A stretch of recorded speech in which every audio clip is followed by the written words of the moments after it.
Hello, everybody, and welcome to the Eternal X Wolfpack Paranormal. I am your host, Sean Ellis, and tonight we have a great guest from the All Access Network Television. His name is Chad Zumwalt from Chasing Nightmares. We'll have a conversation with him and how he got into the paranormal field and etc.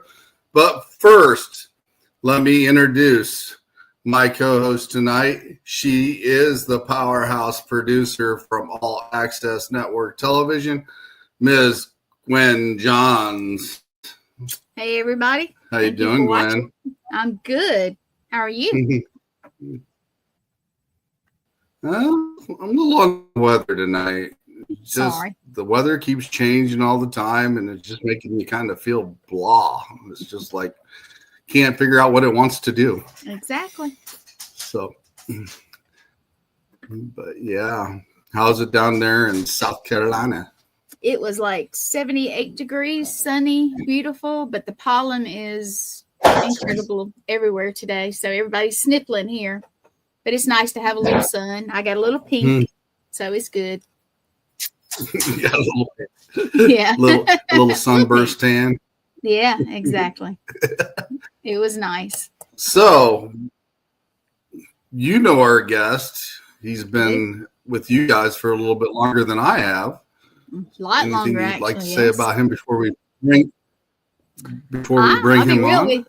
He's a cool guy. He catches evidence that is just amazing. One day he's gonna put all that stuff out there and probably write a book or something.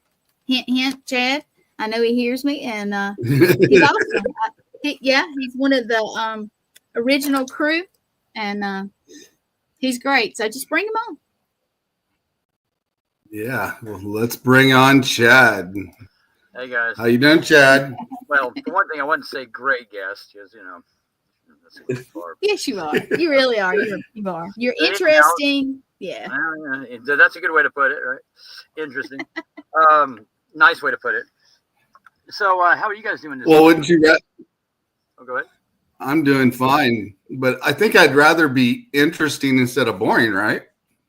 Well, that's all up to,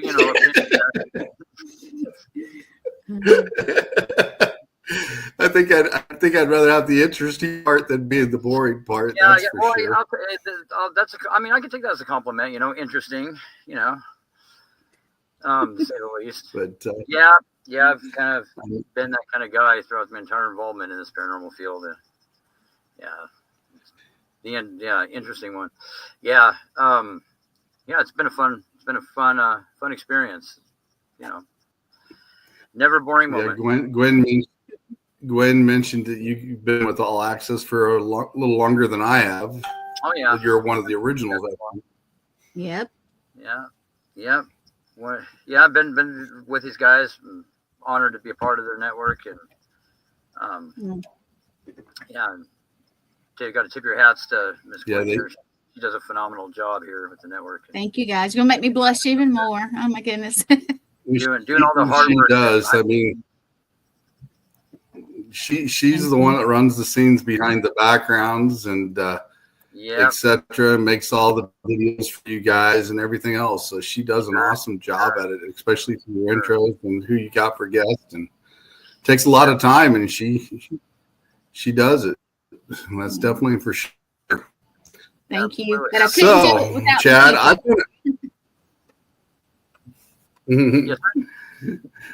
Chad, I've been on your show, Chasing Nightmares. We had definitely a great conversation that night. So we did. Let's see what happens tonight. Right. Can you tell my fans a little bit about yourself and the ones that don't know you? I can. I gotta move a cat here. Sorry, guys. That's all right. It's animals, demons, something always gets in the way. What got me into this? This. Well, I don't know if you want to call it line of work, because like I'm saying, I never expected to pay the bills, but I kind of got thrown into it at a young age. I worked at this store. It's kind of funny because this is where the whole thing started. I worked for the store that was built on top of a pioneer cemetery, and I remember at that point in time, I was skeptical. I didn't believe in that kind of stuff. Always been that way. If I have to experience something or see a lot of evidence to actually have any kind of faith in what it is. Right. One of those few people that does. I mean, not few, because a lot of us are like that. But I'm not easily convinced. But anyway, working for this place, I just heard rumors about it being haunted, and I thought that was nonsense. Like, oh, why are people worried about this? They're just whatever, nothing's going on. Well, until I had to work there at night, and I was actually locked in the store from about 11 o'clock at night to about 2 o'clock in the morning, and I had to be let out of the store. The freight crew would come let me out, and I experienced some things in that store that were just insane, that couldn't be explained, and that really sparked my curiosity, because for a lot of reasons, like dog agrees, whatever that was. Mm-hmm. I have a close family member that experienced something paranormal that actually impacted their life forever. Like, I mean, they were afraid to be left by themselves after that. It was a fairly gnarly experience, and I always, was kind of wondering about that, what had happened to them, and it just sparked my curiosity that if there's something out there, I want to go document it, And it's not an easy. We know it's not an easy field to document, because there's all kinds of, there's lots of people out there doing it, and how do you bring something unique to the table? And I guess my whole outlook was I didn't research this before I did it. I just went out there and just documented stuff and presented it, and I think that's and I'm not the only one to do that, I'm sure, but I did it from a raw level, because my spiritual beliefs didn't affect it, my personal opinion didn't affect it. Because I think that's a big problem, in the field today, is there's people that they want it to be something, so they ignore all the other evidence that might, point elsewhere. True. And I try to do it from a logical point of view, scientific point of view, and I'm still doing that today. Yeah, you have great evidence, actually. Yeah, some of the stuff that I've heard that you come up with, that when we were talking on your show, it's pretty amazing. And yeah, I gotta say it's so. Go ahead. No, go ahead. There's a little bit of a delay, so go ahead. Oh, okay. Sorry about that. Can you guys hear me okay? Yeah. Okay. Yeah. And I promise I'm getting better equipment, actually. I'm getting much better equipment here soon. So, Well, my internet is trash, and I like to thank Brightspeed for that. So, and I think they need to get it fixed. Probably experience the same gremlins we all do, where things are going fine until you go to the show and everything seems to go to crap. Yeah. Yeah. We push through it. It's part of the job, right? It is. Yeah. So yeah, go ahead. So when you were working at the store and you were seeing what you were seeing, is that when it first peaked? Is when you got curious and started into the paranormal? Yeah, like case in point, I was the only one in there, and it was just, I mean, the whole thing was like a set on some generic horror movie. Like, I mean, it was like all the old coolers were noisy, and they shut all the lights down and just be the lights off the coolers there. And I remember there's one evening in particular that I remember my job was to mop the floor, at night, and do cleanup and stuff there after it closed. Well, this one aisle, I just cleaned it up, and I heard some racket on the other side. I was like standing on one aisle, like just a few feet away. I could hear something falling off the shelves. So I went over there, and it looked like somebody ran down the aisle with their shoes off, like with muddy footprints. Oh, wow. Yeah, and I remember seeing that and thinking, "What the hell?" Because I just had mopped that floor, literally, like just mopped it like 5 minutes prior, and a lot of stuff happened in there, like lots of stuff moving around. And there's one night in particular, I was waiting in there to be let out, and I was in the back room, like the overstock area, and I remember I heard a woman's voice, and I thought it was our produce manager, because it sounded like her kind of, and she tried to scare people. Mm-hmm. She tried to scare them, and I'm like, yeah, Amanda, whatever, and she was saying something behind me, and over what I thought was her. And I looked back, and there's nobody there, and I went back to doing what I was doing, and then I heard the voice say, "I'm talking to you," like that. And I turned around, there's nobody there. And then when I turned back around, it shouted in my ear. And I was like, oh, okay. I was like, that's enough right there. That one just like kind of stuck out, you know. I was like, I told my buddy the next day at work, I'm like, dude, something just yelled in my ear that wasn't there, you know, last night. So, you know, that was kind of some of the experiences I had. So obviously there's something to this paranormal. I mean, that was my thought pattern at the time. It's like, something's to this. What is it? You know, what's going on? Right. So what did you come up with that, since you got interested in trying to figure out what it was? What did you come up with at the time? It led me down a strange path. A lot of the cases that we started to get were more negative cases, because people that were dealing with stuff that that they were very alarmed by. Some of it wasn't, but you know, but a lot of cases there were people that were frightened and that they wanted to know what was going on.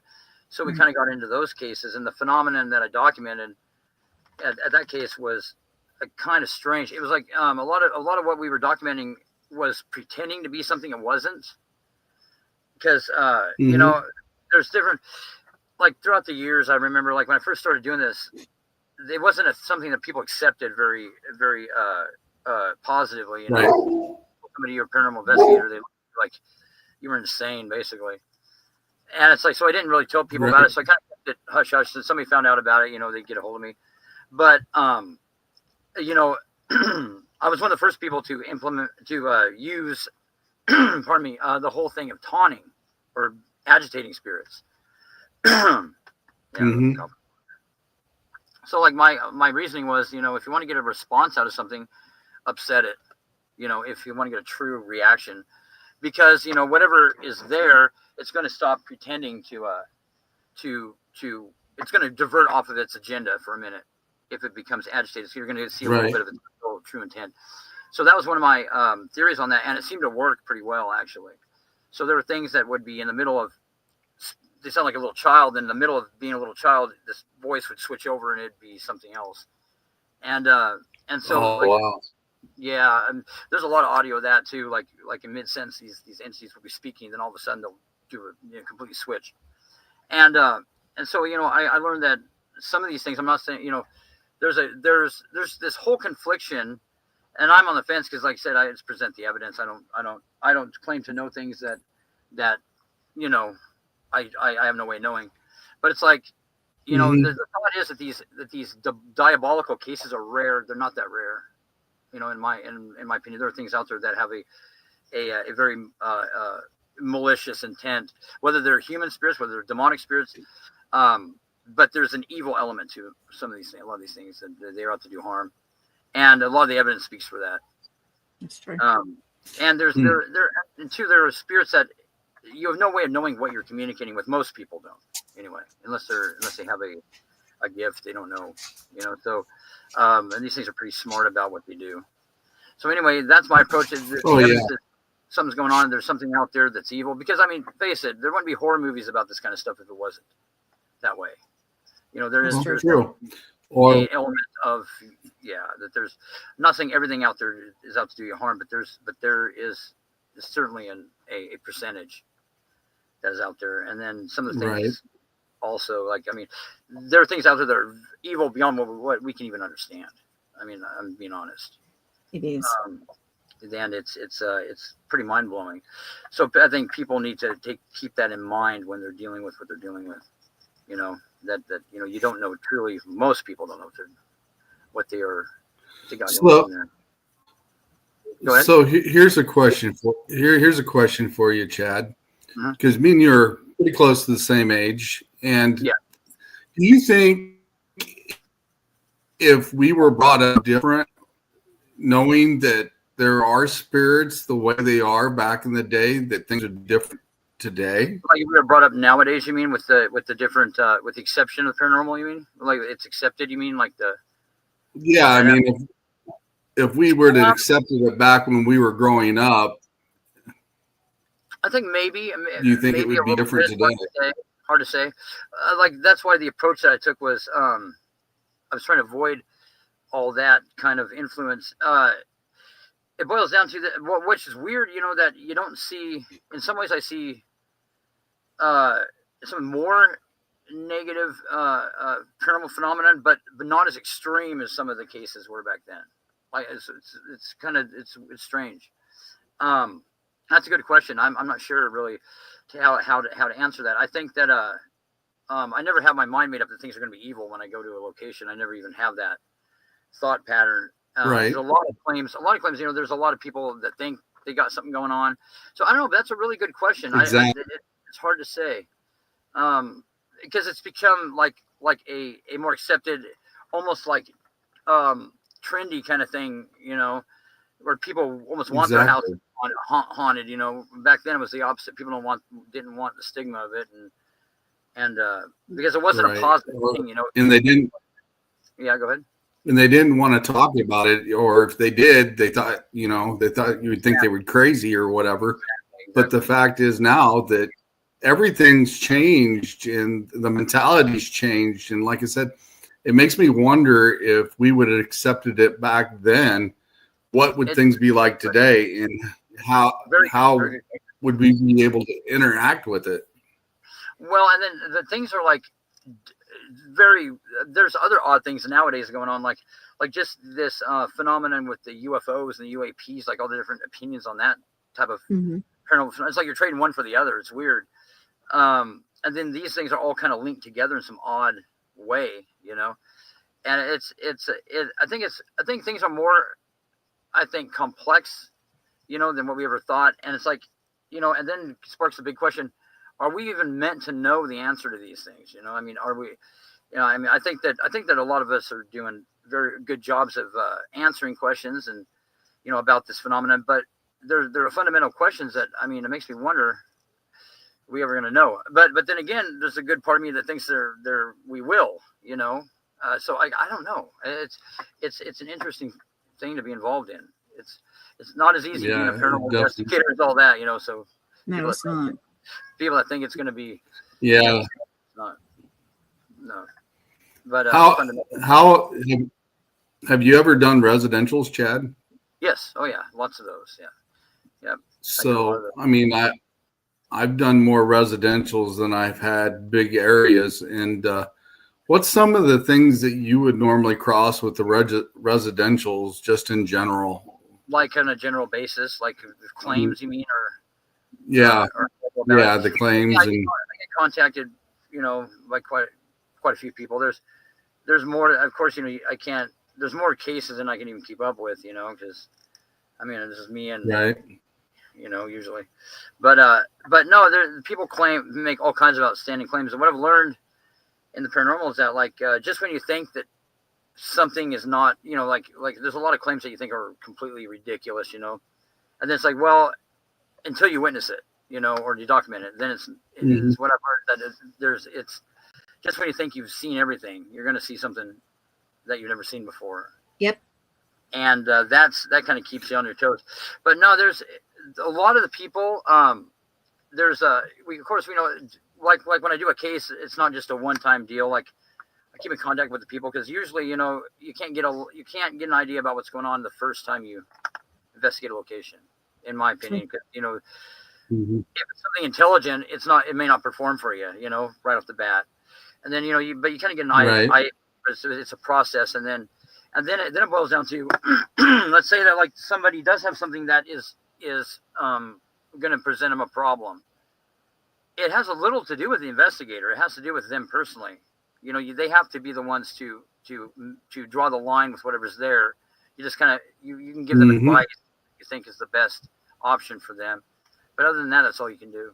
But you know, approaching this from that outlook, or from that point of view, there's a lot of good, you know, there's a lot of positive things that I feel I've been a part of over the years, you know, helping people resolve some issues, and that part is important about the job. But yeah, it's a process, you know, and I think, you know, there's a lot of TV shows that kind of influence the public back and forth, and, you know, I think it's unfortunately whatever so-and-so does on TV is what people think's the right thing to do, rather than, you know, the people really doing it, you know. I know it's like I said, it's another complicated thing. Each case is different, I think, to an extent. Right. I mean, I agree with that. So it's quite a complex thing to to solve at first, because you're dealing with all kinds of then the way the way that the clients and what they have children, or they don't have children, like their circumstances play a factor. And then there's some people that don't want to they don't want to, like, if they don't like the advice you're giving them, that's another thing too. Like there's a lot of people that are responsible for the activity that's going on. Yes. Oh yeah. And they don't, or they want it to be something it's not. So it's like you're kind of like the bad guy there, you know, like when you go in and say, hey, you know, this isn't your son, this is something else here, whatever, you know. It's unfortunately, but you know, I think a lot of it, that's why opinion and what people want this to be is such a factor in this for everybody, because a lot of it is, you know, there's this thought that I've always been like, you know, if something is real and part of reality, it's unchangeable. You know, you can't, you cannot, Right. you cannot want it. You cannot like it all you want, but it's not going to make it real. And I think a lot of people have trouble with that there's certain aspects of the paranormal that scare people. And that, Oh yeah. yeah. And that, which is understandable, but that has to be something that, you know, everybody has to overcome. Get down to what's causing it, because obviously this has been kind of a tough question or something to answer throughout the years. Has been tough because no one's got it right yet, and may never. But you know, I don't know. It's pretty complex. Has there ever been a residential that you've went to and you gave them advice because you know what's there and tried to help them, and they just keep doing the opposite of what you've told them to do? Oh yeah. There's always, it's funny you mention that, because there's a large majority of people that get a hold of you that already know why it's there and know what it is. They do. They already know ahead of time. So and you start off like they'll start, you know, kind of making them excuses for, like, you know, the stuff they did and stuff, and you know, whatever. And, oh, when I set up the shrine, it was, you know, I was just doing it because of this, and yeah. You know, and then this one lady, this one person from Seattle got a hold of me. And they were into some pretty serious stuff. And I remember this guy that was he was involved with the Discovery Channel. I don't know. He was part of the show. He was one of the producers of Deadliest Catch, and then he was with Mike Rowe and Dirty Jobs. But anyway, this guy was kind of behind the scenes, but he was doing his own thing, and he was claimed to be an occult specialist, and he was a specialist in the occult and all these different entities and stuff. And this case in Seattle, like, the guy didn't have very good nerve. He didn't have very good nerves to be involved in that stuff, because he was a little too disturbed by, you know, certain cases. And he's like, well, yeah, this lady, man, we want you to look into this lady, you know, and talk to her. So I talked to her, and she's talking about, you know, what she does. And, you know, she has a shrine set up, and she invoked these two specific demons, you know, and the whole time while I'm talking to her, these things are they're yelling, they're like making noise into the phone. So we're trying to make sure I can't hear what she's saying. I was asking her questions about, you know, like what kind of ritual were you doing, and yeah, these things weren't happy, and they were, of course, you know, at that point, those people are completely menaced by whatever's going on. Like it's a whole different reality to them. These things can, you know, probably harm them at that point. And she was having marks on her, like she was waking up with these bite marks that had they look just like how you picture a vampire bite. They had the fang, like, puncture marks on right back and stuff, and burns under her eyes, and which is a phenomenon that happened. You know, there's biblical accounts of when angels appeared, used to burn their eyes, like give them eye problems, and her eyes were bloodshot all the time. And so anyway, I'm like, well, so what do you want out of this? And she's like, well, I started becoming evil when I started doing this, like hanging like dead animals on people's doors, and what weird. You think? Yeah, but what it boils down to is you have to stand up to the entities. I'm like, dismantle the shrine and take it outside. Throw it outside. Right. Well, that'll anger with you. I'm like, you think you're going to be able to break a bond with something and not anger it? I'm like, no, the only thing these things, first of all, they can't do as much as they think they can do. But this woman was so aware of what she was doing, and she enjoyed some of the aspects of getting involved with these entities. She didn't like some of them, though. Some of them were just too mean for her, but she liked these ones over here. It is weird. And then I'm like, well, you know, when you partake in satanic practices and demonic rituals, you know, you can't pick and choose what entities I think that you're going to be involved with, and you kind of open yourself up to all kinds of negative things at that point. But no, that's an example of people. very aware of what they're doing. Yep.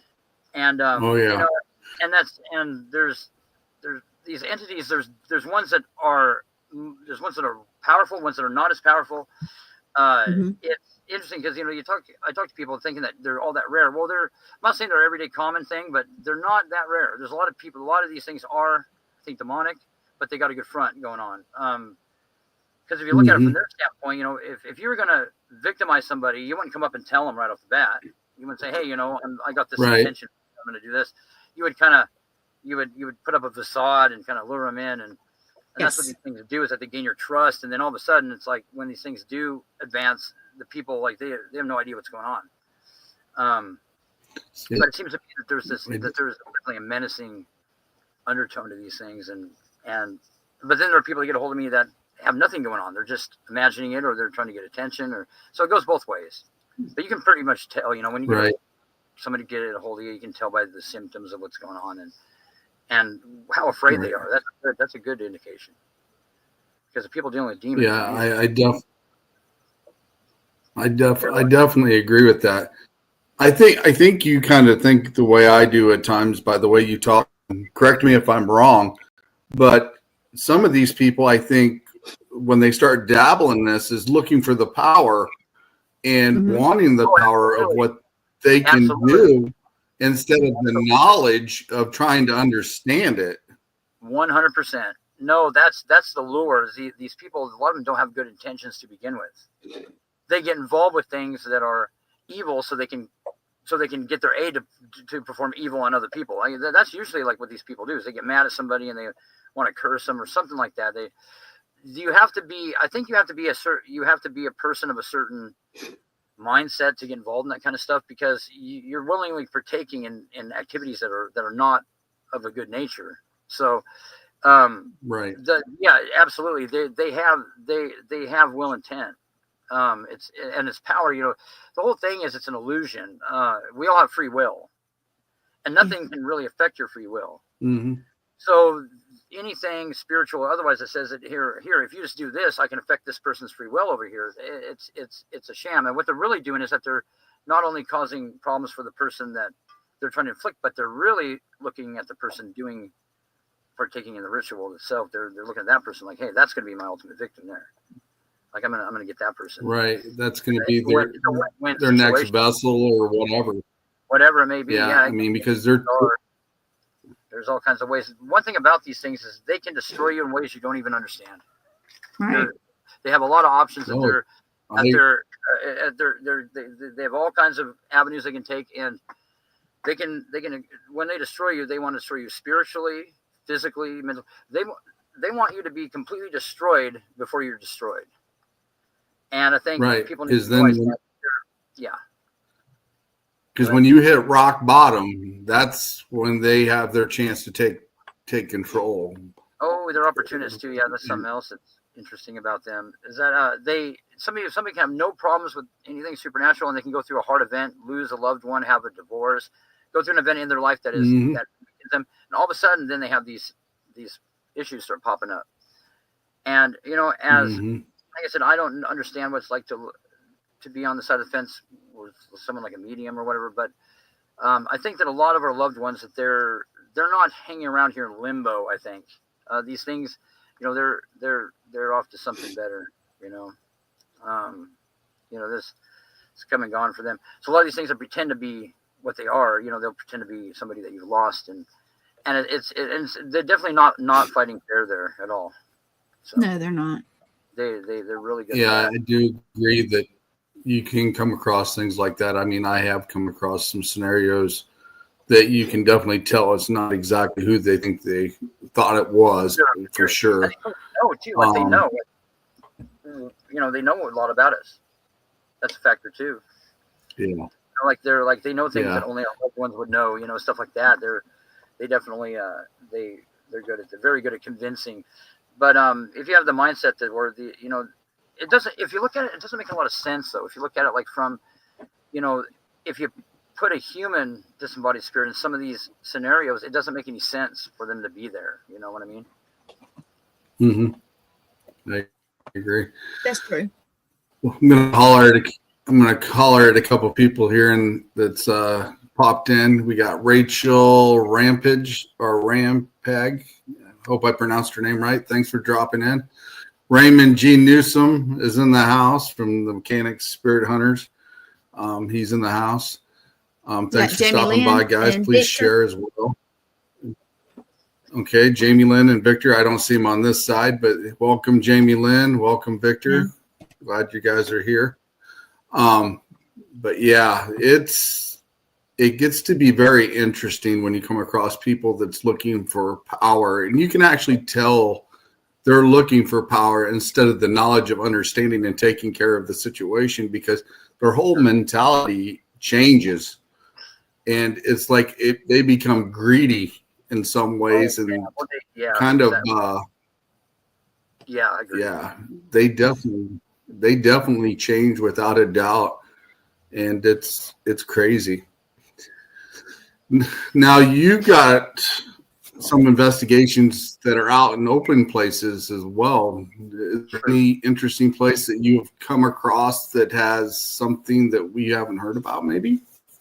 Well, oh yeah, there's lots of that's where I'm lucky here. There's lots of locations that are extremely active, and whatever is there is definitely not of good and doesn't have the best intentions for you. So it's kind of like how I did it too, is that I would go experiment at places where nobody would suffer the consequences for it but myself, kind of deal.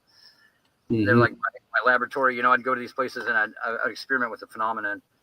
And so there I was lucky, but yeah, there's a lot of locations here that there's phenomenal. The activity is insane. Quite a few, actually. Gwen's heard some of the audio from some of them. Oh yeah, there's one that I absolutely am just fascinated with. Yeah. Do you still got it loaded up, Gwen? I do. You want me to go play it? Sorry, you guys. Pollen is absolutely just it's crazy. Yeah, let me get it here. Yeah. And Chad, you want to tell us about it real quick? Oh yeah. Okay. There was, of course, you hear all kinds of stuff, about ghost stories and stuff. And there's one in particular that I heard about this town that it existed back in the early 1900s, but for reasons unknown, the people abandoned it. And it was a booming community, and they just left. And there's some weird, there's a few circumstances like that, that nobody really knows why they left, So I wanted to check this out if it was real, what had happened. And then I was reading some articles. I got to go grab it. You guys keep on. I'm going to get it. About how people were logging up at this location, some loggers, and then they had come across something in the middle of nowhere. They come across a cemetery, and they abandoned all their equipment. They wouldn't even talk about what had happened, but they said that one of them said something evil chased them away. That's the only comment he made. And they wouldn't even go back up there and get the equipment. And, those guys are pretty rough guys. Wow. Yes. And then they refused. They completely refused. A lot of them quit their jobs, didn't want to go back to work. And that was in the 70s. So I thought, hey, and they're tied together with this urban legend, it makes me wonder, if this is real. Well, I looked for the town, couldn't find anything on it online, just kind of gave up on it. Well, a friend of mine, we had been talking about cemeteries, and he's like, oh yeah, he goes, I know this one, it's weird, it's like everything's logged right up to it, it's in the middle of nowhere, and the timber's logged, and I'm like, hey, can you show me where that's at? And come to find out that was what was left of the town, and that's all that's left is a cemetery and where some of the buildings were. And wow, like that, things like it's almost like society, like they want to forget about it, like very little online about it. The town was called Liberty Bond. And anyway, so that happened to be it. So I went up to investigate it, and I found out what chased the loggers away, needless to say. That's what she's going to play. But it was pretty interesting because it's a location I go to. I continue to go to, and every time I go up there, and it's in the middle of nowhere. It's way out in the middle of nowhere, and it's interesting because something I always document something, but the phenomenon is quite strange. It's definitely odd, and what I've noticed with a lot of these inhuman hauntings are these entities don't even behave like human beings. They have different mannerisms about them. If I'm saying that correct, that or inhuman. And the backstory was on this that the U.S. Cavalry used to go through there. The old military road went through there, and there was a lot of spats between them and the Indians. When the Indians actually cursed the location, I guess, to run the white people out of the location. So that's the legend of what's going on there. Whatever's there is pretty interesting. So the shamans put a curse on it, and along with the Native Americans in that area. Yeah, and yeah, and whatever's there, I guess there's the natives. So leave offerings for this thing, whatever it is. That's wow. That would definitely be interesting to check out. Yeah. How many times have you actually been up there? Have you found any more documentation? Oh yeah. Every time I go up there, there's something that I document. I've never been up there where something didn't happen. That was pretty substantial. I've probably been up there about 30 times probably over the years. Camped in the location, right? And just, I mean, it's one of those things where the stuff that happens is so surreal. It kind of goes beyond the point of it just being a spiritual thing, because there's an element to some of these things that is potentially dangerous, and this happens to be one of those, I think. That's definitely interesting for sure. Has anything ever followed you back from that location? When I first started doing this, I got followed. It wasn't a rare occasion for things to follow me back. This thing, whatever it is, there was one incident that I remember where I came back from that investigation, and I was kind of took a nap, laid down for a minute, and then I woke up and my computer screen had opened up this window, and it was typing out stuff about relating to the location. Wow. And I can't explain it to this day, what was going on there, but and there's always stuff that happens from time to time. I don't know if it's a result of that location, a different location. I'm not sure. So I mean, there's stuff that happens randomly. Of course, like anybody else that does this, I'm sure. Yeah, very true. Is there anything you do in particular before you go out on investigations, or any rituals that you do? No, I don't. I've never done that. People ask me why. My reasoning is that if that I want to, I also want to document the potential risks as well of doing this. What can happen. I look at it like this. There's a thin line between, I guess, having confidence or insulting. I don't know if that makes sense. I go out and seek this stuff out, and I'm not going to be completely confident that it can't harm me. That's pretty, right. It's kind of, in my opinion, that's almost an insult to whatever's out there that protects you. I don't think this is a risk-free hobby to have, I think that, you put yourself, I think there's very real dangers in doing it. And, right. Yeah. And I think a lot of that has to do with how you I think your outlook on things has a lot to do with that. I have all different types of my personal. Yeah, I believe my personal opinion so far, the things that I've ran into, as long as you've got a high energy field and have a positive outlook, it's hard for them to come after you. True. But if you keep manifesting bad stuff constantly every day, I've seen them where they attack people all the time. Oh, yeah, and they keep saying, why do I keep having bad stuff happen to me constantly? Because it's the way they act, the way they manifest, and they just don't change anything to make anything different. There's a lot of credibility in that, according, from a scientific point of view now. With the study of quantum mechanics, our consciousness affects a lot of what happens in reality. So if you're a negative person, you're going to reflect things are negative. So that's a correct way to look at things, because it's scientifically proven that is a factor. I think that some unfortunate things are going to happen to people that go anger things that like that. Like, I've had some things happen in my life, and I know it's a direct direct retaliation from doing that, but it's something that I don't, I expect it. I don't think it's not going to happen. I think that there's only a limit to what they can do, unless you yourself allow that to happen, or do partake in certain things and allow it to happen.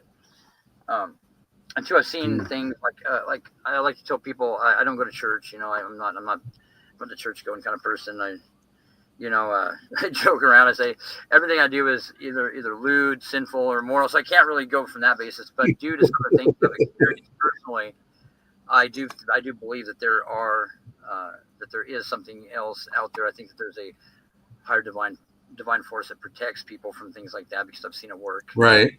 I've seen lots of evidence of it, and but from that point of view, I can't be skeptical there, because so witnessing that, I think that's a big factor, and is that definitely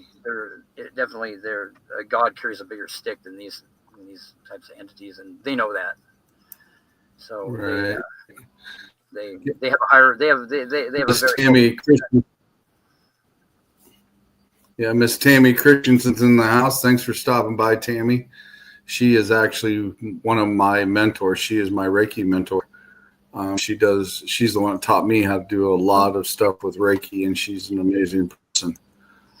Did you get that loaded up by chance, Gwen? I am trying. Gremlins every time. You want me to send it? I'm trying that. I keep forgetting that, we wasn't on yours, because I know it's probably on your platform, and you want me I to know send we it over? bounce back and forth from each other's platforms. Yeah, could you? So I can send you too. Yeah, I can do that. Let me do this here. If you didn't mind. Yeah, I don't know. Do you want me to send you a couple? We always have gremlins. It's send whatever you like. That's part of the job, man. It's just how it goes, I guess. Well, have you noticed that, like, when Chad shows on, we get a lot of gremlins. I mean, a lot. There hasn't been too much so far on this one. That's a good thing. Knock on wood here. There's always something. Want to poop in your Cheerios. Yeah. Yeah, never know.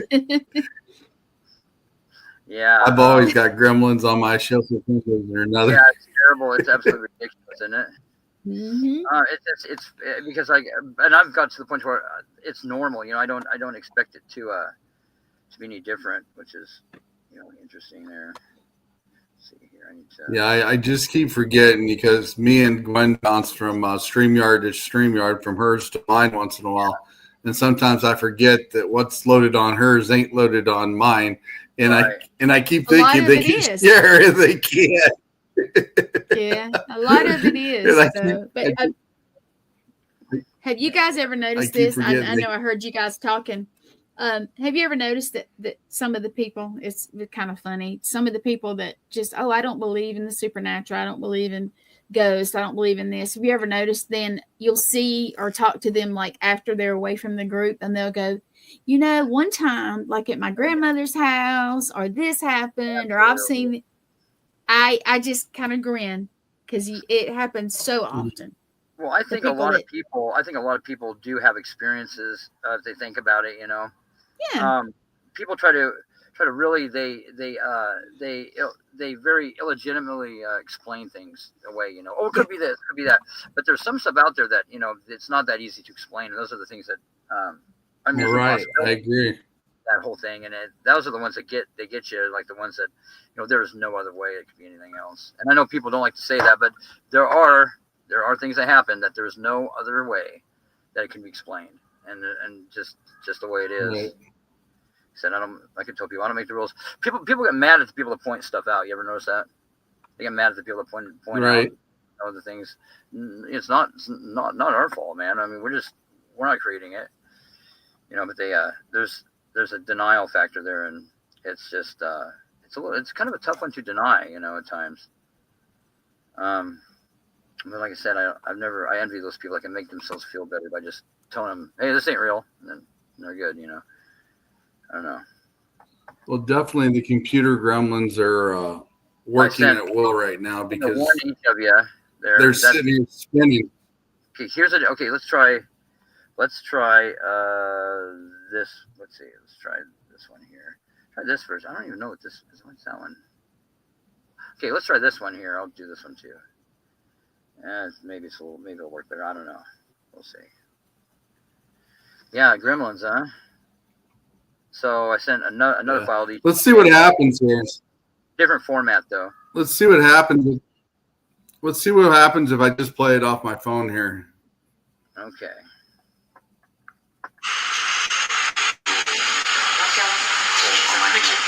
Okay, well, let's see this up recording here. Okay. Thank you, Fido. Yeah. What is? Oh, yeah, because the boogeyman's here.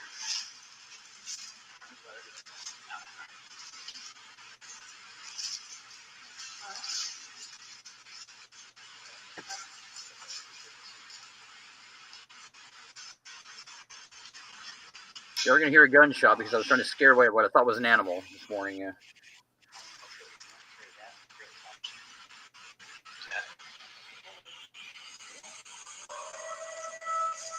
Whoa! Hang on. Hang on. Hang on. Hang on.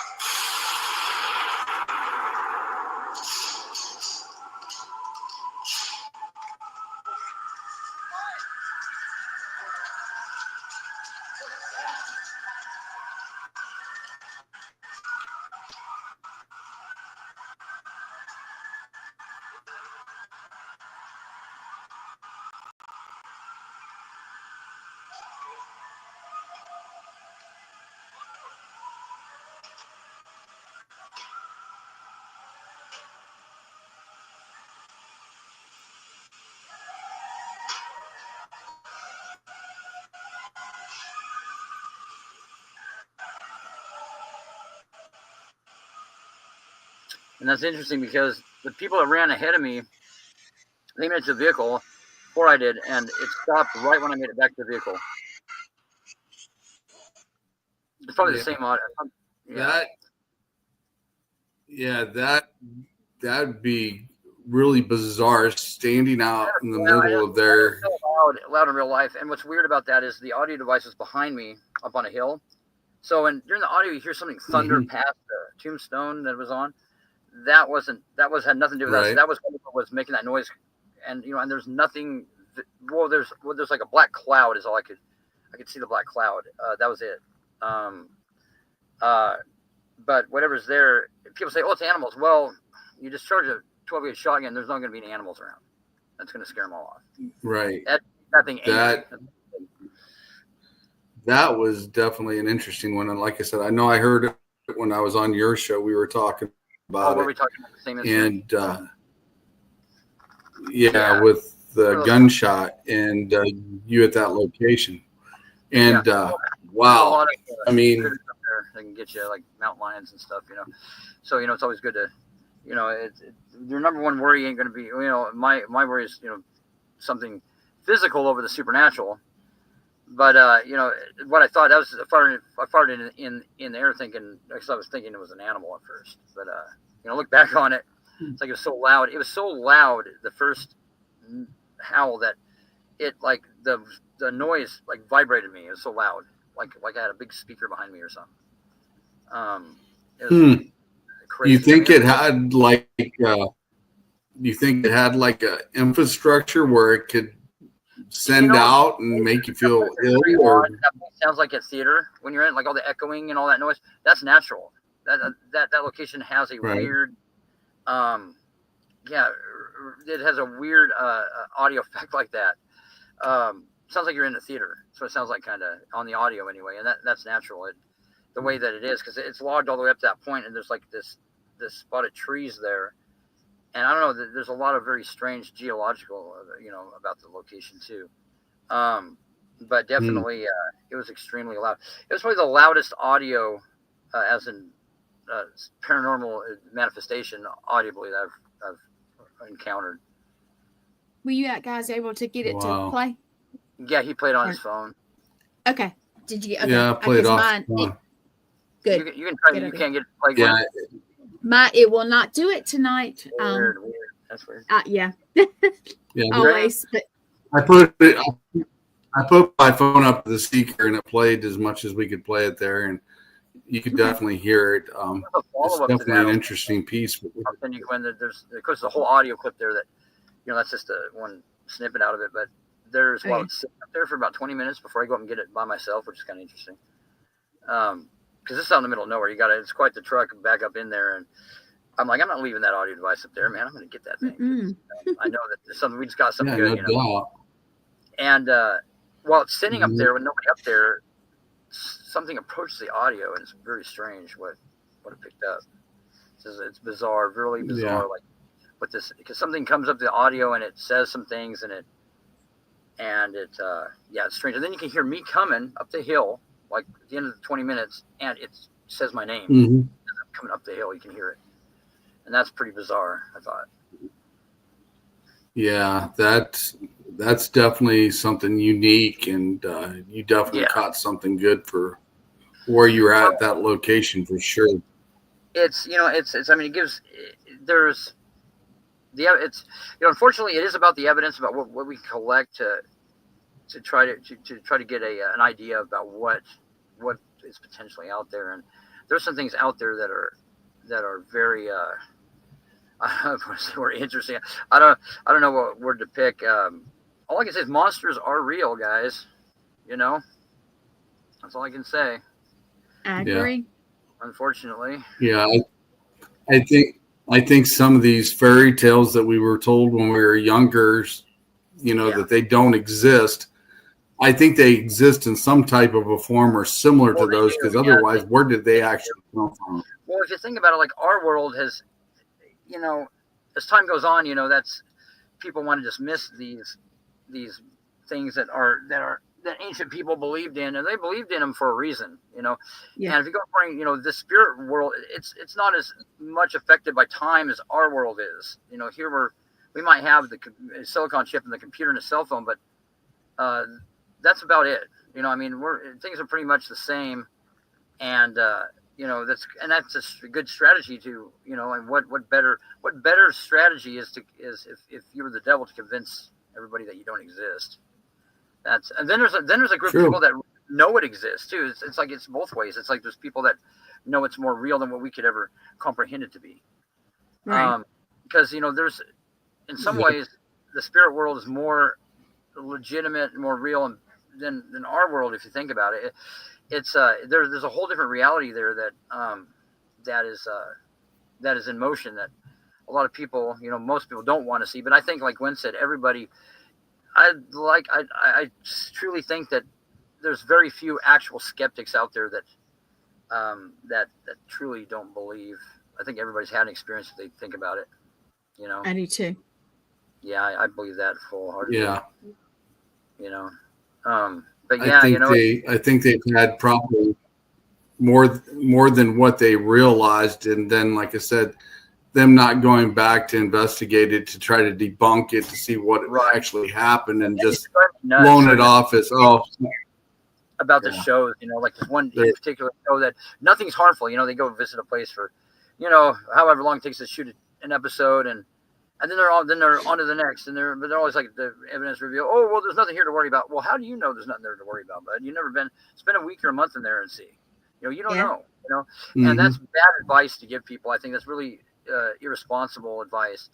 No, that's not the case. Not everything out there is harmless. I'm sorry, but this may be, I might be the bad guy for saying that, but no, not everything's harmless out there. And and there are things out there that can cause you an unimaginable amount of harm.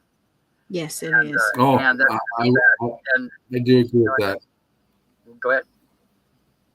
Yeah, I do agree with that. I mean, I've seen things that's happened. I've seen people get attachments. I've actually taken attachments away from people that had some experiences as well. And like I said, it can be really bizarre at times, and and you've got to have an open mind and a clear conscience in order to be able to deal with some of this, because otherwise it will play a factor on you as well. Oh yeah, you have to be pretty confident in what you're doing. Like you have to have a lot of not just a lot of faith in what you're in where you stand when you deal with something like that. That's everything. I just heard something strange. I don't know if you guys heard it, but something exhaled real loud. Did you guys hear that a second ago?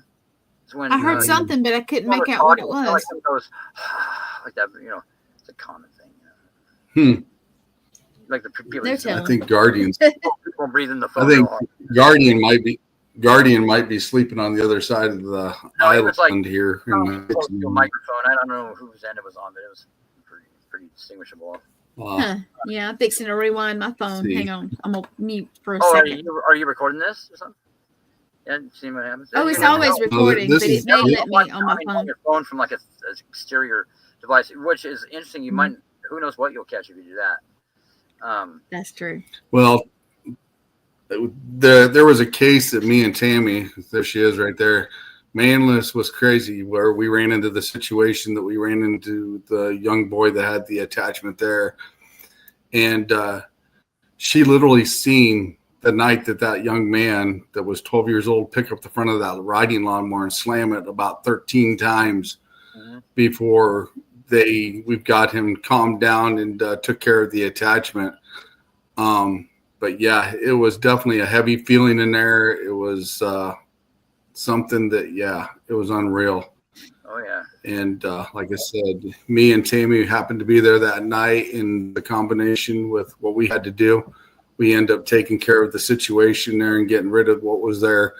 And that was probably the second most intense investigation I've been on, besides the one here where I live at.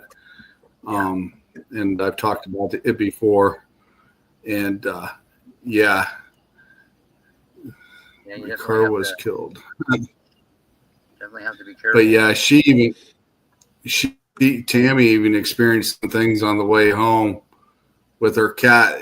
Her cat died, got killed that night on the way home from that investigation as well. And it said it was going to do it. So. Oh yeah, no, that's something that I've witnessed to. A lot of situations where pets, were affected by things that are around, and that's I've seen a lot of that, which is that's actually pretty heartbreaking when you see stuff like that, Right. We have Victoria in the house. Welcome to the jungle. And we have Maggie Chrisley Blocklock. I hope I pronounced that right. Thank you for joining. It's Margie. Hey, Margie. And please share out as well. I greatly would appreciate it. I think I want to tell you how much I appreciate the conversation. I a lot of times I don't really go into depth about my perspective on this stuff. Usually it's something that, but yeah, it was interesting to, maybe get a little bit out there about, what it is I do. Appreciate it.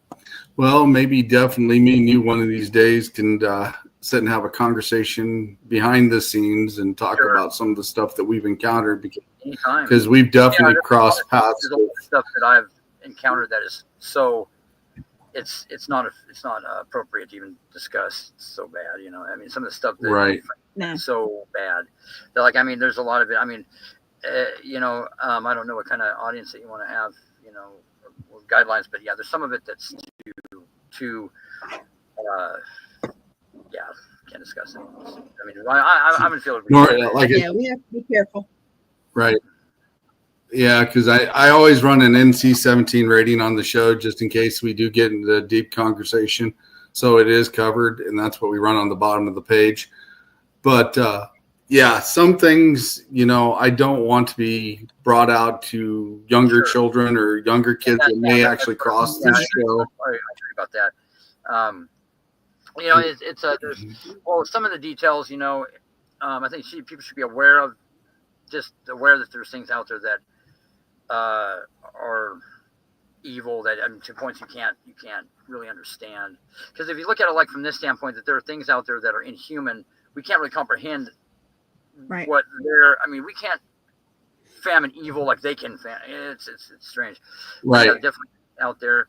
I don't think anybody. I think that unless you have to somewhat. I know.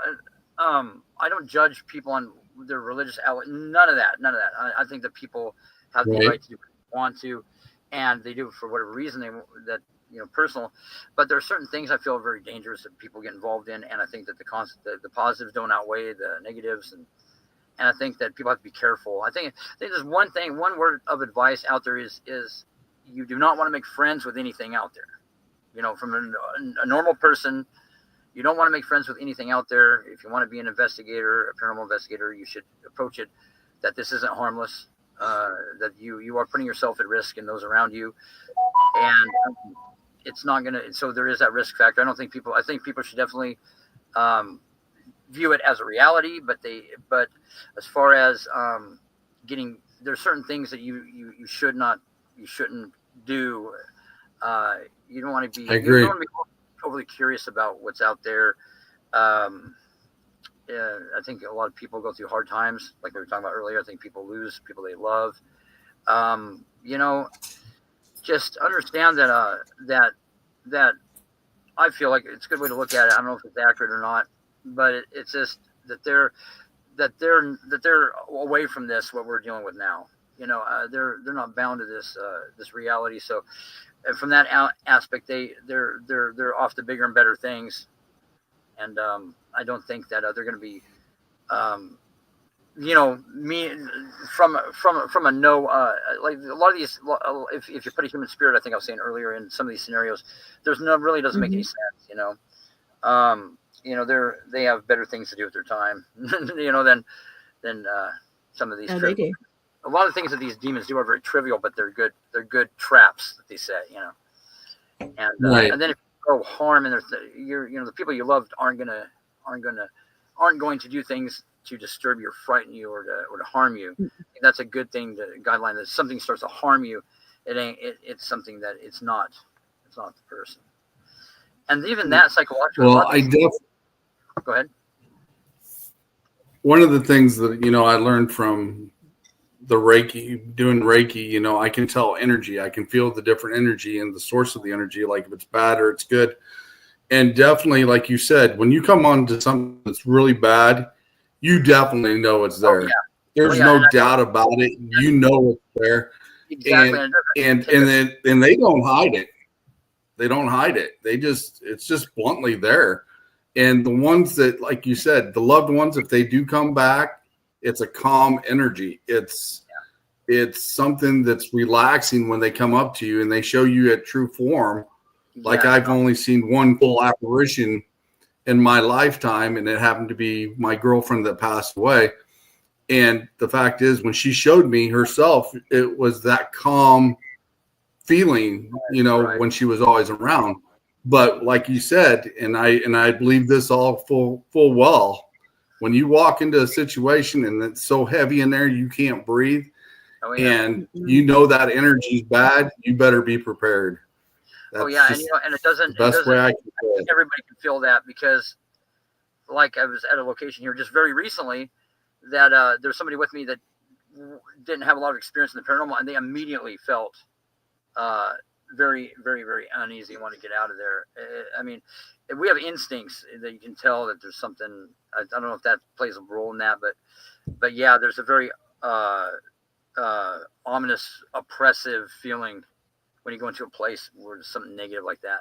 Oh yeah, very, there's people like that also. Well, there's evil like that. Well, I'm saying just intent, period. Like this. Well, this location, there were animals that were like there were like 24 horses that died in very strange ways. That were, and there were things that happened to the remains that were abnormal, and just something very, very bad. Right. And this is just recent. This is like last week. And wow. Yeah, I mean, there's something definitely going on up there. But anyway, you feel it, and it has a very, very distinctive feeling to it. Yeah. I mean, it was definitely quite strange. And those are the things that, like, when you I've been asked to do all kinds of stuff, and this was one of them, to go up there and give my opinion. My first opinion was, there's something strange. Come to find out, there are some connections, Native American connections. There's an ancient burial site there, and all kinds of. The place has in bad history. I mean, where Right. the natives stayed away from it for, they didn't go near it because, for reasons, they had their reasons. And if the natives stayed away from it, there had to be a definite reason why they did it, because they were very, they don't even go near it to this day. yeah, they were very into that stuff and being skeptics and stuff like that, and knowing what's going on in there. Well, you'd have the shaman. You even have shamans that would sell out their family members just in order to gain that power. Oh, absolutely. They absolutely. would, yeah. Yeah, there's so, and to them, to these people, it's something that generation upon generation, it's something that they view as something absolutely real and dangerous, and different outlook to them, and for good reason. I mean, really for very good reason. And skeptics are kind of funny. There's been people taken out that are skeptical, and it kind of it didn't have a good ending for them. So like I stopped taking people out that were like that, because I was like, well, do you, because their whole thing is nothing will happen. I'm like, well, can you wake up tomorrow and continue with life as you know it if you witness some things here that are kind of shake you up a little bit? Yeah. And it really usually has a pretty long lasting impact on them, and because of that I didn't take them out. I'm like, well, then you better not go out, because you're probably going to see some things that will change your mind about what you've convinced yourself here, about what's not out there.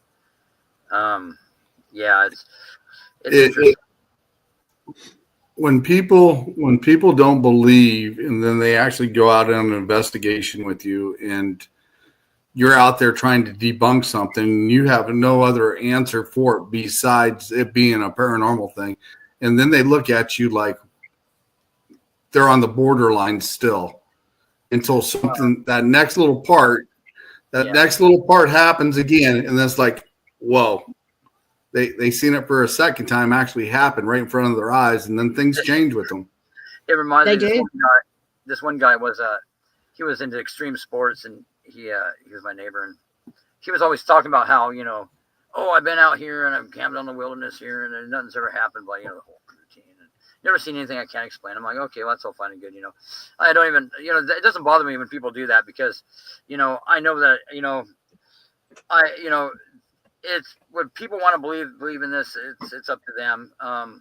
I've got 30 years of evidence and well-documented cases that claim otherwise, and and that doesn't bother me. Like, people get upset by people's opinion. It's like that doesn't bother me. It's like, what, if you want your life to be completely restructured, come on out. I'll take you to a place that something will happen. But I don't even look at it like that now. Right. This guy, he pressured me to go out. He would pressure me to take him out. And I'm like, well, okay. I go, okay, well, you can go out with us. And this location that we went out to was, it's a fairly active location. And I was talking to him before we got there. I said, so, okay, so we're going to pretend like maybe this is real for a minute. Because I'm more worried about the people getting hurt. Like, we're out there and they panic and they do something, run off and, injure themselves, which is a real possibility that happens. And, his whole, just talking to him was freaking him out. And then when we get there, and then there's something that happened, something that was made his guttural growl like right in front of us, and that completely tripped him out. And then there was this incident where it sounded like there was it was like almost something like a horse and buggy that wasn't there being pulled down the road at us. Just the noise of it, like the clicking of the horse heels and the rolling, like the sound of the wheels creaking and the whole thing, right past us, right down the road where we were standing, like went through us kind of, and that was it, man. That guy lost his shit at that point. He was lost it. He had to leave. Well, the guy didn't even come out of his house for like 2 weeks. Oh, no. On the audio, that was kind of, I try to, there's this humorous stuff that happens too, like in the evidence, like, the entities will make comments that are kind of funny. I think they're funny anyway. Like, there's one point, there's this big sediment on this tombstone, and the dude went to poke it, and right when he did that, this voice goes, "That'll bite the shit out of you," like that, like says that, and I was trying to show him some of the funny stuff that happened, and he wouldn't listen to any of it. He wanted no part of it. He's like, okay, he goes, I'm never doing that again. And couple last year on New Year's Eve, a friend of mine, my neighbor, actually, he had a friend up that was wanting to go out ghost hunting. So he's like, yeah, we'll go out with my neighbor. He's a ghostbuster and all this. And we go out to this location, and yeah, it's the same deal, man. They completely and totally had their whole, I guess, outlook turned upside down from, experience that happened. But yeah, it's just, some people, if it's a matter of they cannot get up and just continue with their life, knowing that, then I don't recommend doing it. Because that's definitely great. Tammy said something here a second ago. She said, "I would love to be so naive." Well, we don't get that choice, Tammy. We don't get that choice. We're in the field, so we already know what it's about. So we don't get that choice. And then she says, "Yeah, she does. Well, she does have Native American on the property." I'm nothing against Native people, but their ancient beliefs and their interactions with certain entities, they weren't some of these things weren't nice things, and that's where a lot of their you cannot please something that wants to do you harm to that extent. Like they kind of it's almost like bullying somebody. Like a lot of their traditions had to do with pleasing these spirits that were unpleasable. Mm-hmm. And they didn't really it's just or making peace with them. Right, but there was to make peace with them, just so they to leave them alone. So definitely there are things out there that love to terrorize people, and these things they love that. I mean, they enjoy that fear and that anxiety that they can inflict. They feed off of it. Yeah, most they do. They really enjoy that. So, a lot of it is especially. Go ahead. Especially if you're in a place that has a negative energy in it, and you keep feeding it with negativity, it just keeps going and going and going, and it's harder to deal with than people realize. They love that, or you get that way in a lot of private residence. People are afraid to anger what's there. They already fallen into that whole thing, and it's like you can't get by with it. They're not going to live, and to a point, there's not a live and let live thing there with some of these things. They're not going to stop. So you cannot take that approach. It's like they're bullies. They like to bully people around, and usually most cases the bark is worse than the bite. Usually in some cases. But what they try to do is they try to intimidate people into making themselves vulnerable. That you're not quite as vulnerable as they want you to be. So they try to intimidate you into doing things that and they're unaware of it. The people are unaware that is not the right thing to do. They don't know. So intent, I guess, doesn't have anything to do with it. But the rules are. I think the rules are pretty simple. I don't think I'd be sitting here tonight doing an interview with you of these things if I it's because people worry about that. It's like, no, I'm living proof. I've angered so many things out there that I would not be here right now if they could do what they claim they can. Right. Yeah. I mean, like I said, I think you're one of the first people, or one of the few that I've talked about that has actually dealt with more negative stuff in general, because I've dealt with a lot of it and seen some of it. And then when you mention it to other people, they kind of look at you different. I don't know if the fact is they've dealt with it and didn't know how to get rid of it, or they've dealt with it in another way and they just don't want to talk about it. Well, anybody that's ever dealt with it, they kind of come out on the other side. Similar to how we're talking now. Again, you're in the situation where if you point something out, you're the bad guy. There's been a lot of cases like that. Like there's one, and you see the influence. Like there's something else. Like I've seen the influence of people that these things have over people that they're not aware of. Which is one phone conversation I was having with this person that they were wanting me to go again. Somebody already knew what was going on, And then you get the scenario when you do as many of these cases like I do. Then you get to where it's a group, it's a team effort to cause you harm. Like like these people, they'll call you and lure you in, knowing that there's something like that here. And it's like I swear, Right. the group to them, like they're out to do you harm, but they don't understand that, what they're dealing with, the entity they're dealing with, and how I approach it different. Like, I mean, the thing doesn't have Right. quite the menacing, hold Effect on us as it did them. Yeah. Yeah, and this person was Exactly. trying to get me over there to their place, and then she started talking about how this one specific entity, that she feels so powerful when it's around, and that how powerful this thing is, and all that. And I'm like, well, is your powerful friend familiar with our Lord and Savior Jesus Christ? And all of a sudden, silence on the phone. I thought she hung up on me. Just silence. Sitting there listening. Mm-hmm. It just goes to like a whimper. This person's whimpering, and they're like, well, it's the first time I can speak freely because the thing left. And he said that. And talking about how Right. the thing had a hold, it has a hold on her, and it just, seeing the behavior, right.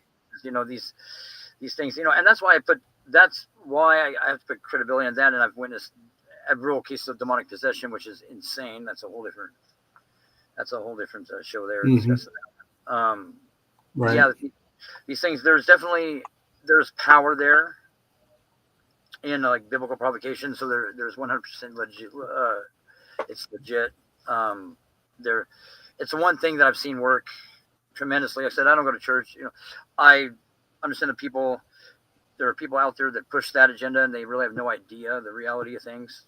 I understand that, and that's something that bothers me about the whole thing.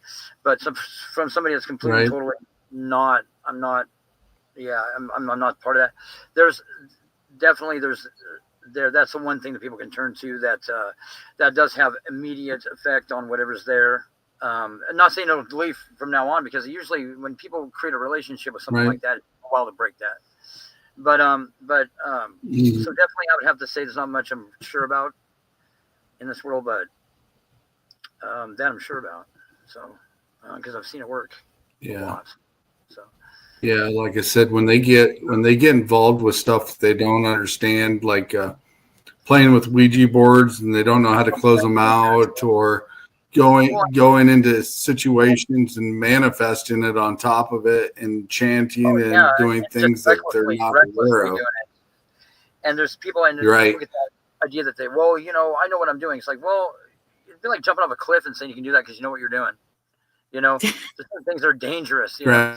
Like it's not gonna have a good outcome. I mean, these people, and they recklessly, or they go to just prove it. And I've seen a lot of this too. There are people that'll try to make it nonsense what we're doing, and they'll go and they'll do some foolish things, like invite things to, like this one incident I knew about. Somebody invited with the Howells, stupid, pardon me, naive, sorry, individual. Took their friend up there, and they were going to just prove that there's nothing dangerous out there, to verbally say you can come inhabit my body and all this. And needless to say, that wasn't a good idea. That was not good. That turned out very bad for them. Yeah. But so it's like you get that where people are going to, show no respect for what we're doing, and go out there and cause themselves a lot of trouble. Yeah. That's, I don't know sometimes whether to feel sorry for them, or just the fact, that you warned them, and they just, it's like, they don't get it. It's like, for somebody to think, okay, I'm by no means a professional in this field, not even close, not even in the same category. It's taken me a lot of years to, learn what I've learned. For somebody to be arrogant enough to think that they can walk into a situation and just know what's going on, and know the risks, and that's pretty naive. I mean, it's one of the one thing that it's good to have a healthy respect for that kind of, for things. And I think people lack that, because they're in a kind of delusional state. But that's kind of an unforgiving one there, because I mean, right, whatever you're messing with, it absolutely will not feel sorry for you. So no, not at all. Oh yeah. What they're dealing with there, or just think that this involvement with evil is funny. Like you get a lot of people thinking, oh well, I'm in this, and I like doing rituals to the devil. Okay, well, you're gonna learn this on fun. I mean, whatever, I mean, teach their own. Not what I would want to Right.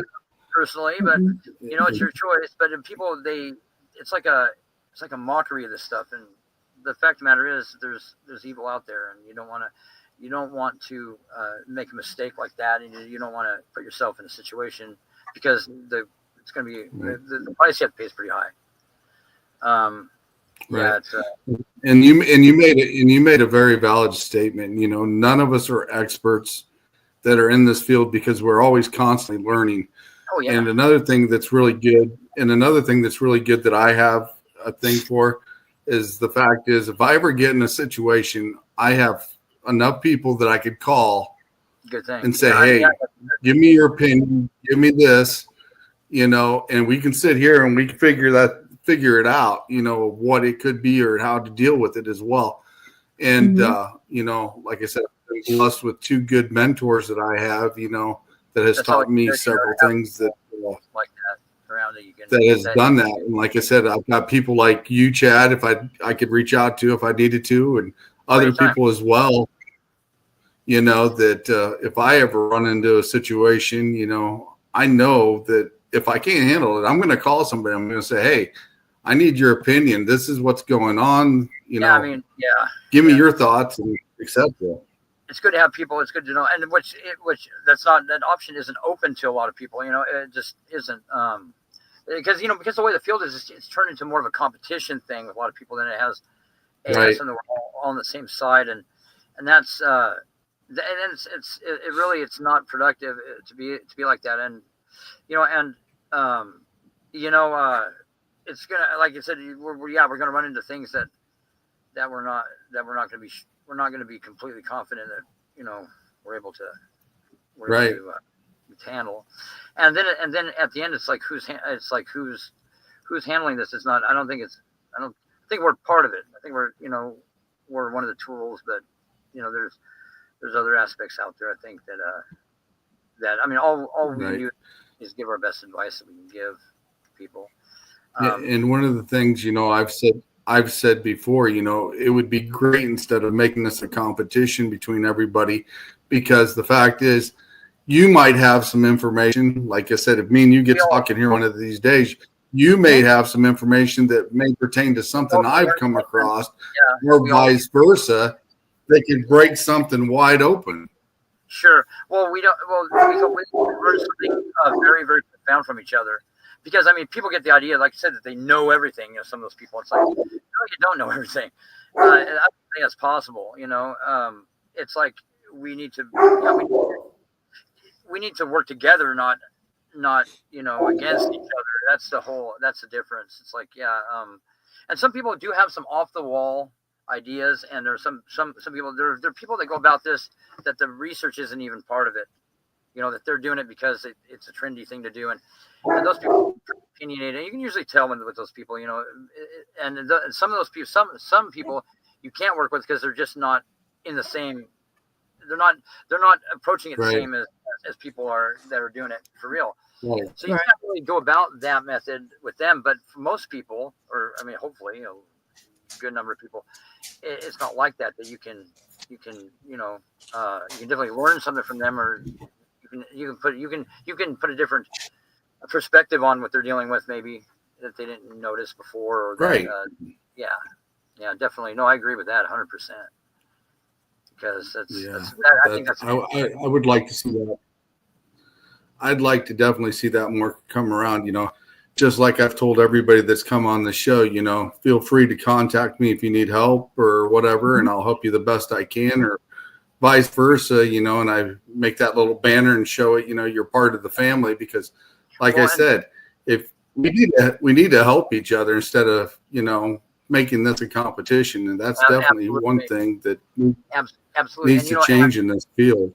And the what is real, and until you see the trend and what's possible, what's not in the paranormal, it's like there are people dealing with stuff that is definitely that they're not comfortable talking about because it's off the wall. Some of the stuff is off the wall, and where investigators will dismiss the person because what they're claiming doesn't fit their criteria. Well, you don't want to do that either. You want to be open-minded and think that, you don't Right. want to think that their claims are outlandish either. That's another problem that happens.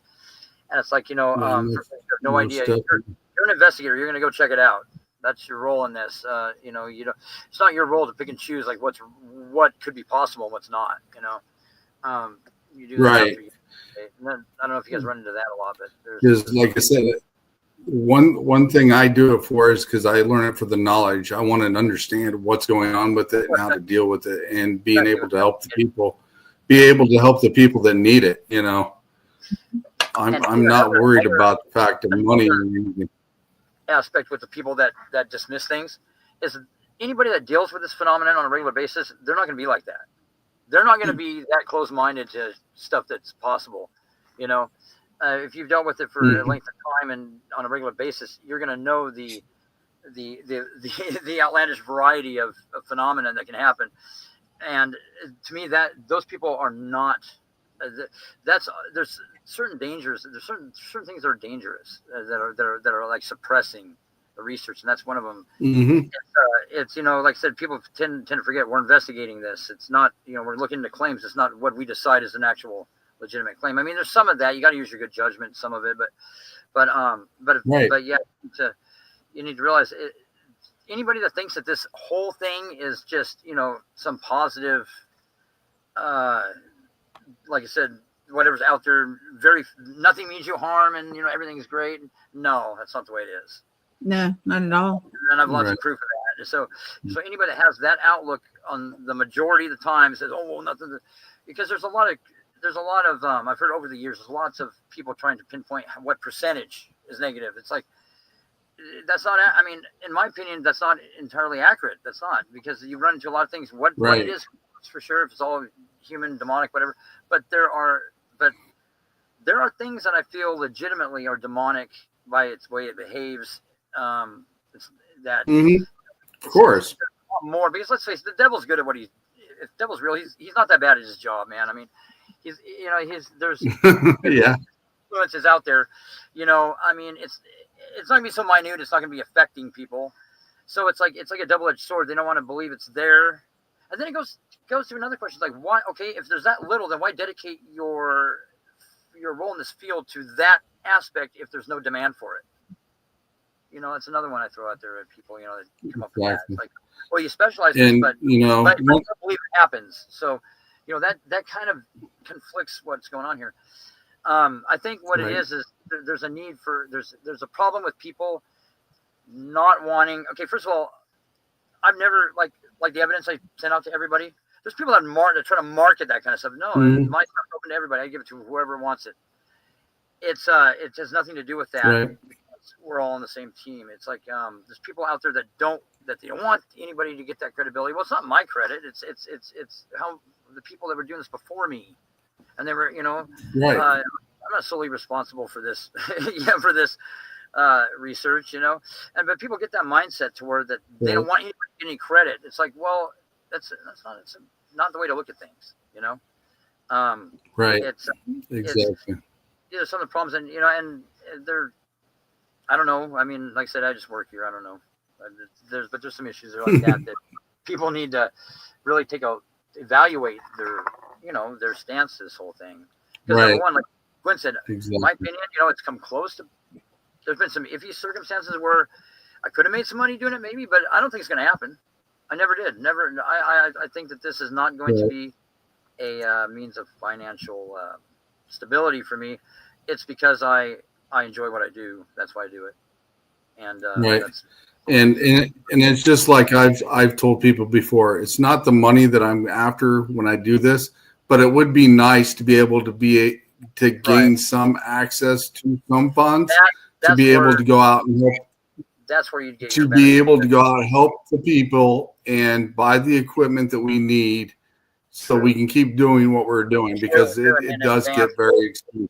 Exactly. Well, and here's a kicker too. Spoiler alert: it doesn't pay. I come pretty close to getting some, TV and stuff, and it doesn't pay much. I mean, so you're not gonna get much money. But no, it would be interesting to get the funding to do that. You get to see locations that you wouldn't normally get to see, and it's opportunities like that you wouldn't normally get. But Because Yeah. like I said, my team, I never charge anybody for coming to investigate their places or No. anything. Right. And I do it all for It's understanding the knowledge of it as well. Yep. Non-profit organization. Yeah, that's what I tell people. Because it's people that Yep. they'll and a lot of people think it does cost money, which is weird. I wasn't aware. I guess there's people out there that pitch it like that they charge people. They do. And Mhm. that was the new one to me. I didn't know people did that. Like I was like, well, from what I understand, people don't charge to come investigate a location. I guess that just the opportunity is how you get paid. I guess in a way.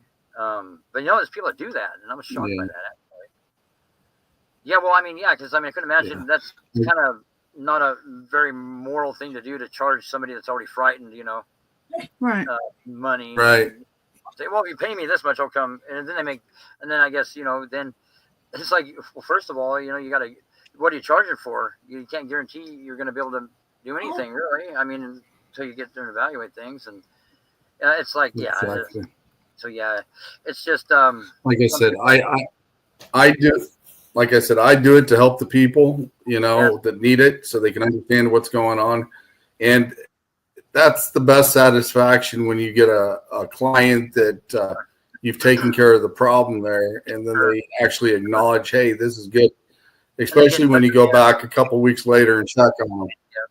Yeah. So. Down the road. Definitely so. This really helped out. We're not dealing with that anymore. Which, and then you gotta. Then it kind of gives you the idea that maybe you're doing something somewhat right, if there's some good outcomes like that.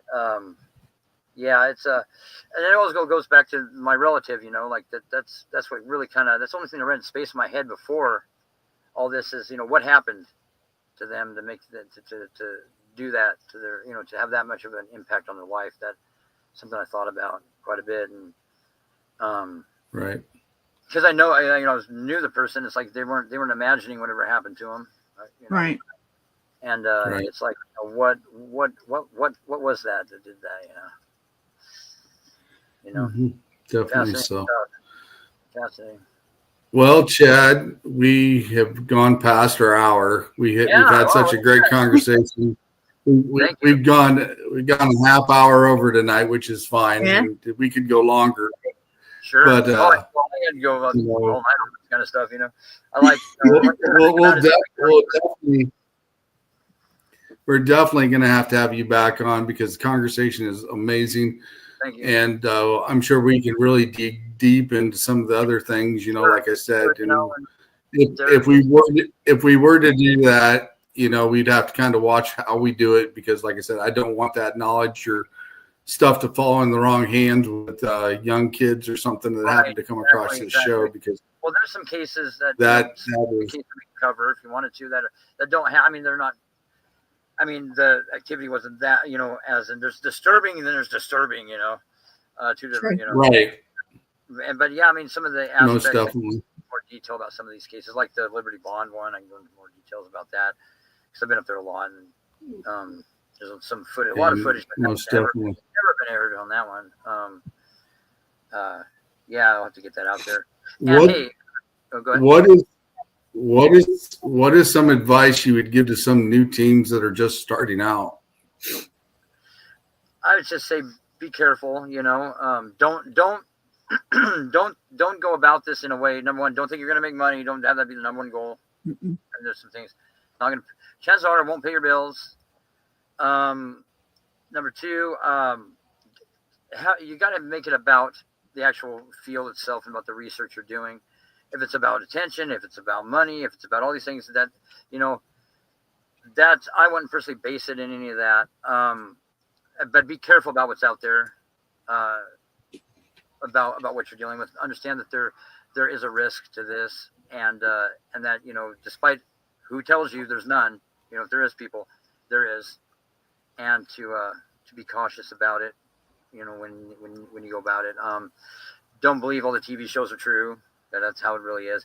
I'm not discrediting all the TV shows, but saying that's entertainment stuff there. But what in some ways these cases that I had are much. If they aired them, they'd be much I mean, crazy stuff that's going on. But Right. there's not an accurate portrayal there of how it is. I think in a lot of our what we do, and just be careful. Know that I'm not saying take what I say literal. I'm not telling people they have to take what I say literal, but from 30 years doing this, just use a lot of caution. Don't make friends with things out there. Do not ever think something is what it is at face value that you're dealing with. That's a big misconception. And Aunt Ronnie, she's got better things to do than take your bed at night. That's Yeah. I thought. Yeah. Don't involve yourself in things like Ouija boards because it's very dangerous. Personal forms of communication like that, we're using your body as part of the communication. Average people don't be doing that. I don't think it's good for anybody to do it, but Right. but like I said, I don't know what it's like to go from the different perspectives of people that are sensitive. I don't know how they outlook things like that because they may have a window into things that I don't personally. But yeah, just Right. be careful out there. Stuff's real. It's dangerous. It is what it is. But don't suppress your curiosity. I mean, go out there and we want to keep this going, don't we? I mean, our research, and and it's one of these days, we'll get. I think we got enough to be recognized as a legitimate field of research. I think we're very close to that, if not already. So everybody, Right. keep doing what you're doing, everybody. Gwen, keep doing what you're doing. You're doing a good job. Most definitely. Thank you so much. Yeah. And He does anybody do an that's awesome listening- job.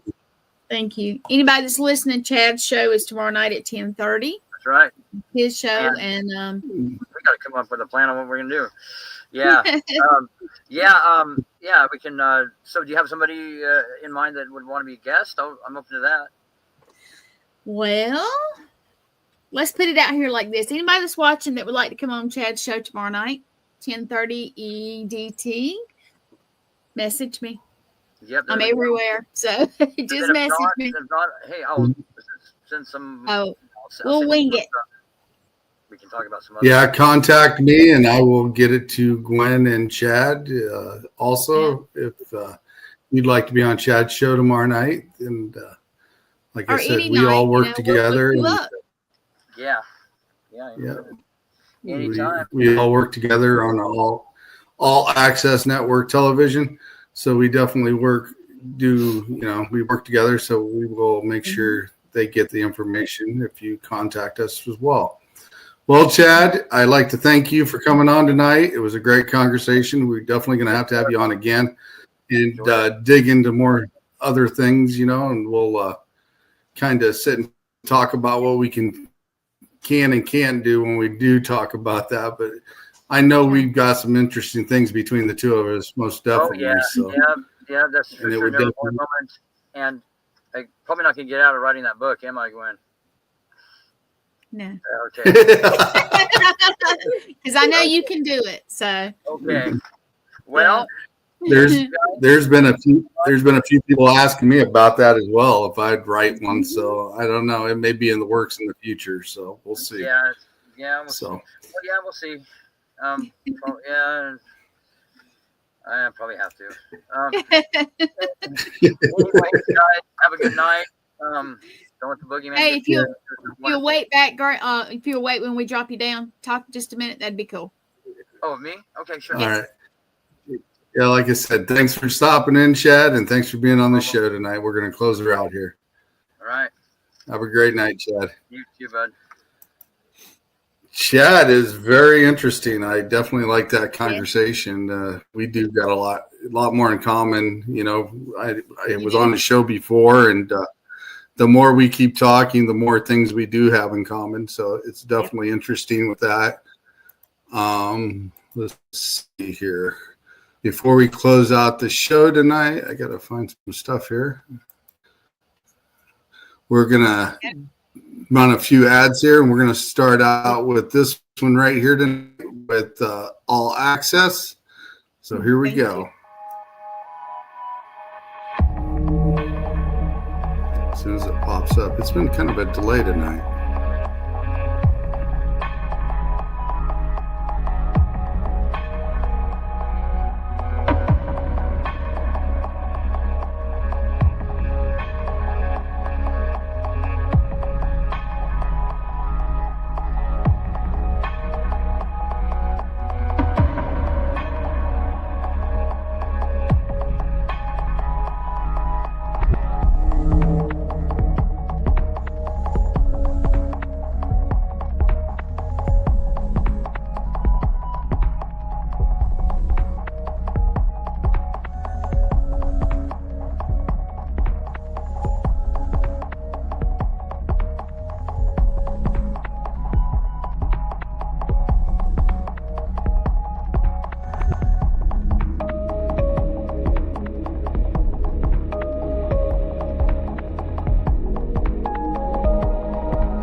That is from All Access Network Television.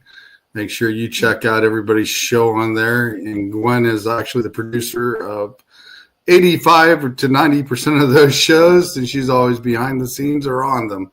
So Gwen does an amazing job. So definitely go check out those shows. Yeah. And we got one more we're going to fly here before we leave, because this is one I'm looking forward to in July, and that's at Broadhead Manor, and it's the Paranormal Rockdown.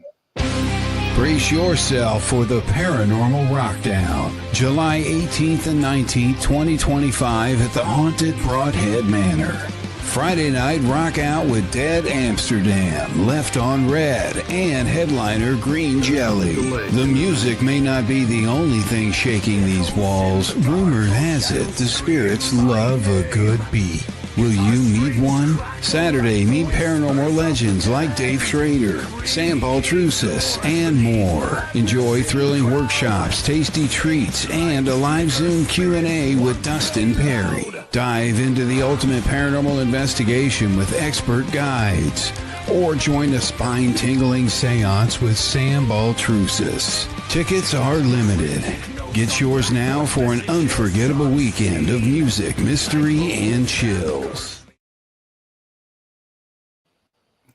There we go, the Paranormal Rockdown. Check it out in July at Broadhead Manor. Definitely for sure. Anything else you'd like to say, Gwen, before we go off the air? Let's see. Tomorrow night, 7, 8, and 10:30 EDT. Chad's is at 10:30, and we have serial killers, supernatural, and murderers at 8, and then at 7 o'clock we have Shane McLean with Bridging the Seen and Unseen. And come check us out. Is there anything else in the works? Yeah, there is. Thursday night, for this week, Sean and I are going to start our show. It's called Paranormal Surge. So you come check that out also. Check that out. We'll definitely be putting up some ads for that here before that day. So come check us out. Everybody have a great weekend, and we will catch you next week. And my guest will be Carla from Horror Carla. Yay. She does a little bit of cosplay, a little bit of paranormal investigations, and talks about movies. And she will be on here as my guest next week. We're out of here, guys. Have a great rest of your weekend. Good night.